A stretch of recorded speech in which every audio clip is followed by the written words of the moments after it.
jejak dari semangat, bukti peninggalan pandai besi, serta tempa besi di Toraja. Meskipun di banyak bagian di Indonesia, orang tidak lagi menempa perkakas besi mereka sendiri. Di Tanah Toraja, pandai besi masih merupakan kegiatan praktis yang penting. Pandai besi Toraja menyediakan banyak peralatan besi yang penting untuk kehidupan sehari-hari orang Toraja. Penempaan besi terbuka bagi siapa saja yang terampil dengan tangannya dan mampu mempelajari berbagai teknik yang diperlukan. Pada akhir abad ke-19, ada sekitar 250 pandai besi bekerja di Kabupaten Tanah Toraja di dua pusat penempaan, yaitu sebuah desa bernama Lakbo atau dalam kata bahasa Toraja berarti pedang, dan kelompok desa di lereng Gunung Sesean, puncak tertinggi di Toraja.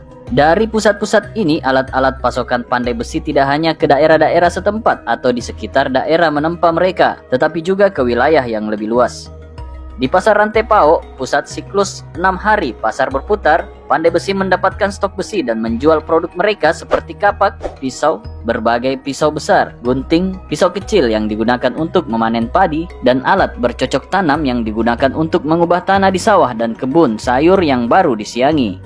Di Gunung Sesean, bengkel penempaan besi atau inan pandai besi biasanya berdiri di dekat sumber air mengalir yang dapat digunakan untuk proses hardening atau tempering besi. Air dari air terjun terdekat atau aliran sungai deras dapat disalurkan melalui serangkaian saluran bambu split terhubung ke pandai besi yang biasanya di pinggiran desa dekat rumah pandai besi. Bentuk dan tampilan bengkel pandai besi bervariasi, tergantung pada usia dan bahan-bahan yang digunakan. Sebuah bengkel tradisional adalah tempat berlindung sederhana tanpa dinding, dengan 4 tiang kayu tegak dihubungkan oleh kayu horizontal berat di bagian atas dan bawahnya. Ini membentuk sebuah angker di mana atap bagian bambu yang dibelah dengan hati-hati telah dibentuk dan disusun, melindungi ruang kerja dari hujan dan sinar matahari langsung. Khususnya untuk bengkel yang lebih tua, elemen bangunan dari struktur sederhana jelas telah dirancang secara tepat dari gabungan antara keahlian dan kecerdikan. Tempat menempa tua tempatnya gelap, ditutupi dengan lapisan jelaga hitam yang tebal, patina arang yang telah menebal karena usia. Bengkel penempa yang lebih baru dibangun dengan bambu hijau yang baru dipotong, ruangannya lebih terbuka dan lapang. Adapun beberapa peralatan yang dipakai oleh pandai besi antara lain blower atau sawan, dapo, rinding api, poporan, tandaran, lobang tomak bamba, inan osing, pasapuan, dan reli. Adapun tata letak dan bagian-bagian dalam sebuah perapian dan tempat penempaan besi di Toraja, di tengah bengkel terdapat dapo atau perapian. Perapian yang dibatasi di 3 sisi oleh dinding batu. Sebuah dinding api sekunder dari anyaman tikar mengelilingi perapian untuk mencegah percikan api terbang ke wajah orang-orang yang bekerja di dekatnya. Di ujung terbuka dapo berdiri sebuah landasan logam atau tandaran atau anvil, dipasang dengan jangkar kayu yang terkubur di bawah tanah. Di dekat anvil ada tempat palu, deonsi sekitar hampir 1 meter dan di kedua sisi memotong ke lantai tanah.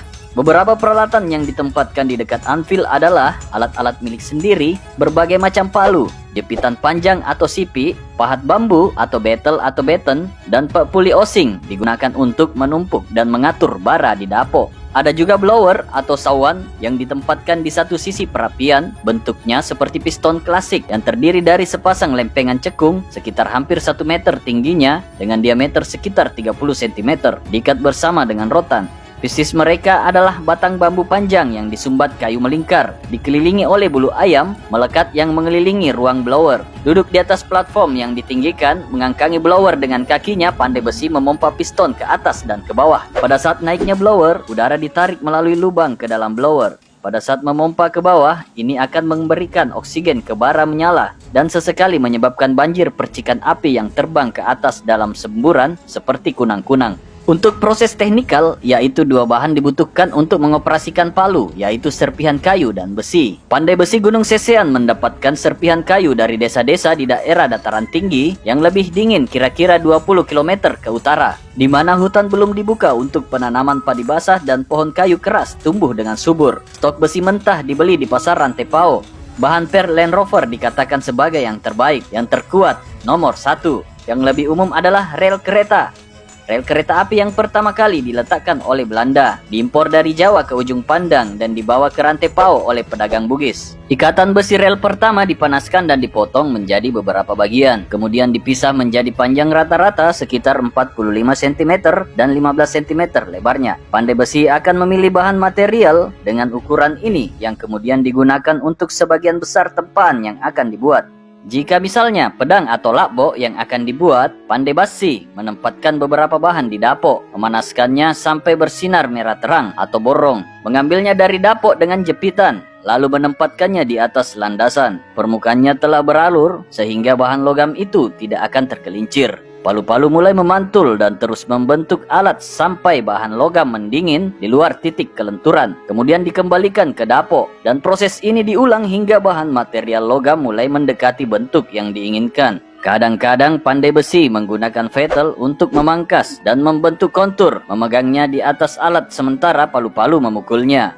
Sementara untuk pembuatan pisau ukuran sedang, bar material akan dipalu untuk menghasilkan pinggiran yang tipis dan runcing. Pandai besi secara berkala akan mencelupkan bentuk besi panas ke dalam tabung bambu yang berisi air dingin. Melalui teknik ini, bila dikeraskan dan diperkuat, dan proses selanjutnya yaitu membersihkan bilahnya. Kerja tim, rasa, dan ritme diperlukan untuk mengoperasikan sebuah bengkel. Setidaknya 3 orang harus bekerja dalam tim, yaitu pandai besi, orang yang mengoperasikan blower atau sawan, dan orang yang bertugas sebagai pemukul bar dengan palu. Berjongkok di depan landasan dengan dapok di sebelah kirinya dan pesapuan di sebelah kanannya.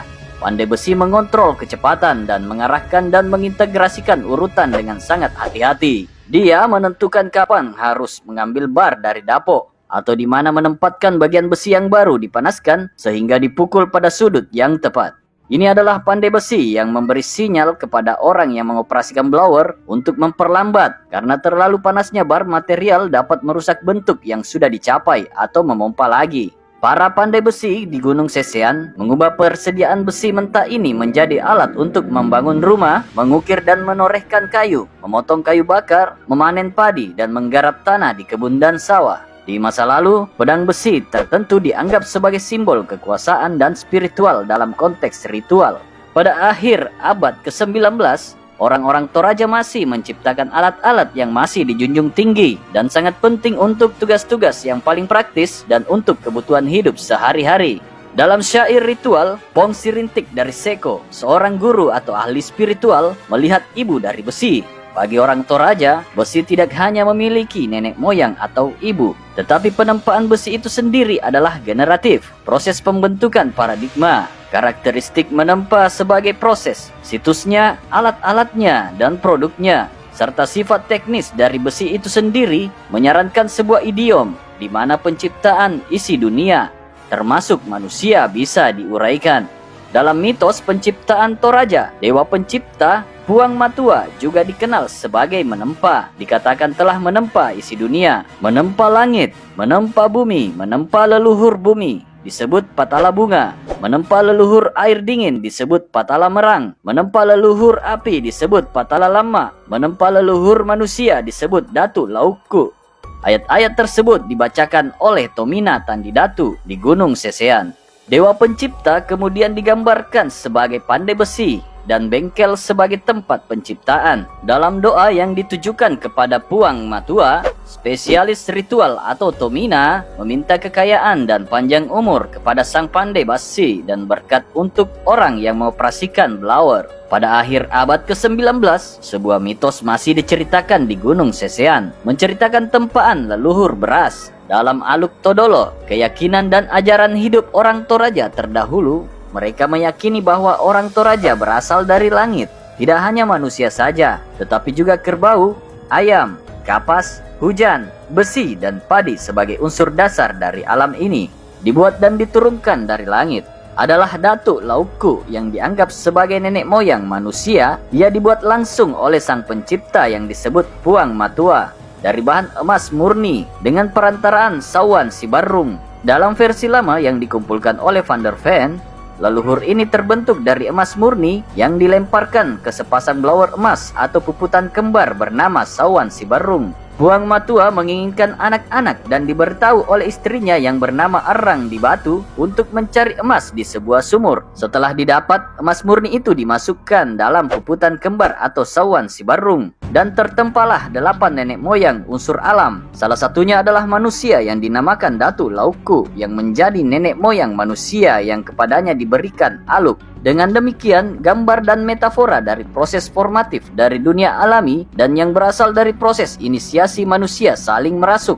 Emas tanpa emas disamakan dengan beras yang tidak dimasak, sedangkan nenek moyang beras berasal dari emas tempah. Dari cerita, doa dan lagu kepada roh atau deata, serta dari praktik ritual kontemporer, tampak bahwa kerja besi dan alat-alat besi selalu lebih dari tindakan praktis dan produk. Ketika bengkel baru diresmikan untuk membuat peralatan dan senjata dari berbagai bahan material logam. Misalnya, ritual diadakan ketika tempat penempaan pertama kali didirikan untuk meminta nasib baik dari roh penjaga Blow. Tomina, yang kekuatan dan daya dorongnya yang paling menonjol adalah penggunaan ucapan kepada roh dan leluhur, serta membaca doa. Seekor ayam dipotong dan dimakan dengan nasi. Sesajen dibuat dari daun pisang dengan buah pinang dan tembakau. Roh yang bertanggung jawab disebut Pong Sawan Sibarung. Sawan adalah blower. Sibarung artinya berbagi tempat tinggal.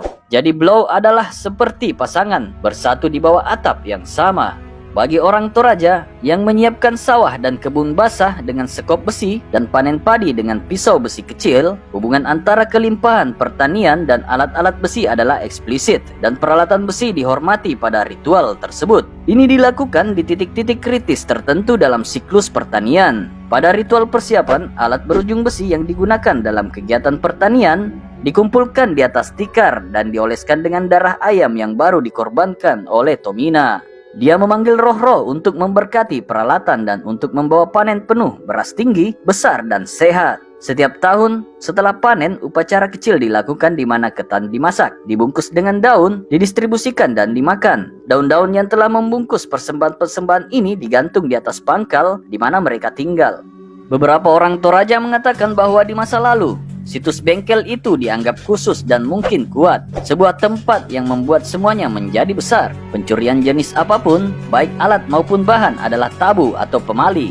Juga dikatakan bahwa perempuan tidak diizinkan berdiri di dalam batas-batas bengkel.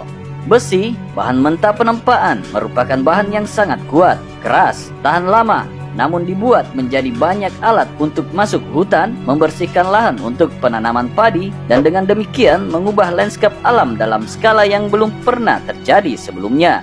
Pedang Todolo atau pedang leluhur dari Quering, Pattern Welding, dan Pamor.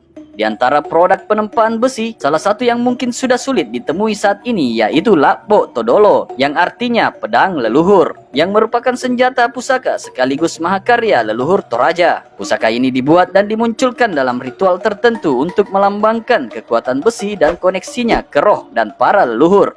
Toraja kontemporer membedakan Lakbo Todolo dari pedang sehari-hari atau Lakbo biasa. Pedang yang artinya lakbo dalam bahasa Toraja. Yang membedakan Lakbo Todolo dengan pedang biasa yaitu pola gelombang atau garis lurus pada permukaan pisau yang mereka sebut pamor atau ure atau ura. Pedang leluhur diberi nama sesuai dengan pola atau pamor pada bilahnya. Besar kemungkinan bahwa Lakbo Todolo tidak pernah dibuat oleh para pandai Toraja, tetapi diperoleh melalui perdagangan dari orang-orang di daerah perjalanan beberapa hari dari pusat kota Toraja, yaitu daerah Seko, Rongkong ke timur laut, dan ke timur Palopo, bekas ibu kota kerajaan Luwu, Bugis, di Teluk Bone yang dengannya Seko memiliki hubungan anak sungai. Pada zaman dahulu, menurut para pandai Toraja, besi digali dan dilebur dari endapan batu besi atau batu basi yang ditemukan di Seko. Dan orang Toraja mungkin memperoleh pengetahuan tentang teknik penggalian, peleburan, dan penempaan khusus pada perjalanan perdagangan ke daerah. Batu besi yang mereka lebur sebenarnya adalah berbagai biji besi dan besi nikel atau pamor yang mungkin telah sangat populer pada waktu itu. Bertempat di tambang terbuka besar, biji besi dan biji nikel itu dilebur dalam api yang terbakar selama beberapa hari. Dan selama periode ini ritual dilakukan di dekat api.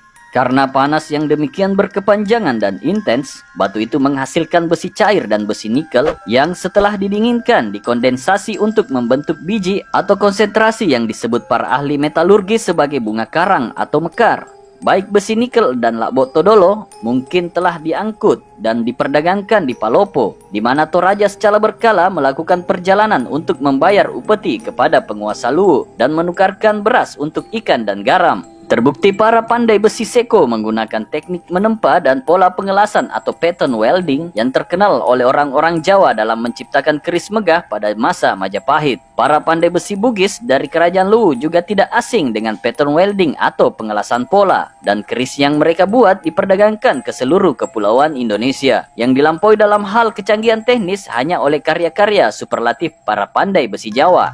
Malili saat ini situs tambang nikel terbuka terbesar di dunia, dimiliki oleh perusahaan nikel internasional. Tampaknya menjadi sumber pamor Luwu berkualitas tinggi dan pusat penggalian, peleburan dan kegiatan penempaan. Di abad ke-19 ketika mengunjungi Palopo ke Toraja, kemudian akan memiliki kesempatan untuk melihat produk-produk tradisi Bugis yang canggih dari pengelasan pola, serta memiliki akses ke barang-barang pandai besi dari Seko. Menurut para pandai Toraja, pandai besi di Seko menghasilkan pola-pola pamor di permukaan pisau dengan membuat susunan dari plat besi dan besi nikel. Melalui teknik ini, material logam menyatu bersama untuk membentuk tumpukan berlapis atau billet besi dan pamor. Billet ini berulang kali dipanaskan, dipalu, dilipat, dan diiris dalam proses yang disebut pengelasan pola. Manipulasi-manipulasi laminasi oleh para ahli melalui pengelasan pola menghasilkan bermacam-macam pamor yang sangat dihormati oleh orang Toraja. Patahan pisau atau kontrol karakteristik tonal dari permukaan pisau membentuk bagian dari seni para pandai besi Seko. Pisau yang baru dibentuk itu digosok pada batu asah dan direndam pada cairan asam dari lemo. Buah jeruk yang cairannya mengetsa laminasi yang terpapar pada permukaan pisau dan menjadikannya sebuah relief yang tajam. Laminasi besi teroksidasi lebih cepat daripada pamor yang berlumut, dan pencucian dari pisau itu dihentikan sementara. Laminasi nikel tetap putih keperakan yang berkilau, sosok nikel yang terang terhadap tanah besi gelap. Dalam ayat ritual, pisau yang baru dibuat adalah dibuat untuk berbaring di atas batu, dibuat untuk tidur di atas batu asa, dibuat untuk berbaring di atas kapur, dibuat untuk memimpikan jeruk, urat atau pamor yang indah terlihat. Begitulah ayat ritual tentang pisau yang baru dibuat. Seorang pandai Toraja memperkuat uraian tentang pengecasan pisau ini, yaitu ura-ura dibawa keluar dengan memperlakukan pisau dengan campuran daun lumat dari tanaman simbuta, air, dan perasan jeruk. Bila yang lengkap dengan pola pamor putih, warna seperti mutiara sangat dihargai dengan tinggi. Dibandingkan dalam ritual syair dengan ikan air asin yang dibawa ke daratan ke sebuah gunung, orang yang berdiam dan ditampilkan seolah-olah itu adalah burung kakak tua yang luar biasa. Lakbo Todolo memusatkan perhatian, kekaguman, dan mungkin keheranan ketika ditunjukkan pada acara-acara ritual di mana mereka berada. Objek perjalanan jarak jauh yang luas dan pertukaran antara orang Toraja dan Seko, pedang dibeli dengan uang Belanda atau Portugis, atau ditukarkan dengan kerbau dan kain. Nek Batu, yang konon merupakan pandai besi tertua yang masih bekerja di Gunung Sesean pada pertengahan abad ke-19, mengklaim bahwa satu pedang yang pamornya bagus dari Seko dihargai dengan seekor kerbau setiap hari, harga yang sangat mahal. Setelah diakuisisi, Lakbo Todolo dianggap sebagai milik keluarga yang hidup dan leluhur mereka. Pedang menjadi penanda konkret dari sejarah keluarga dan dikaitkan dengan rumah leluhur. Penjualan pedang oleh anggota keluarga dilarang keras. Nah pemirsa, demikian video tentang pusaka pedang leluhur atau Lakbo Todolo orang Toraja. Untuk terus menyaksikan video-video kami selanjutnya, jangan lupa untuk like, komen juga serta share ke sosial media kalian. Terima kasih sudah menonton.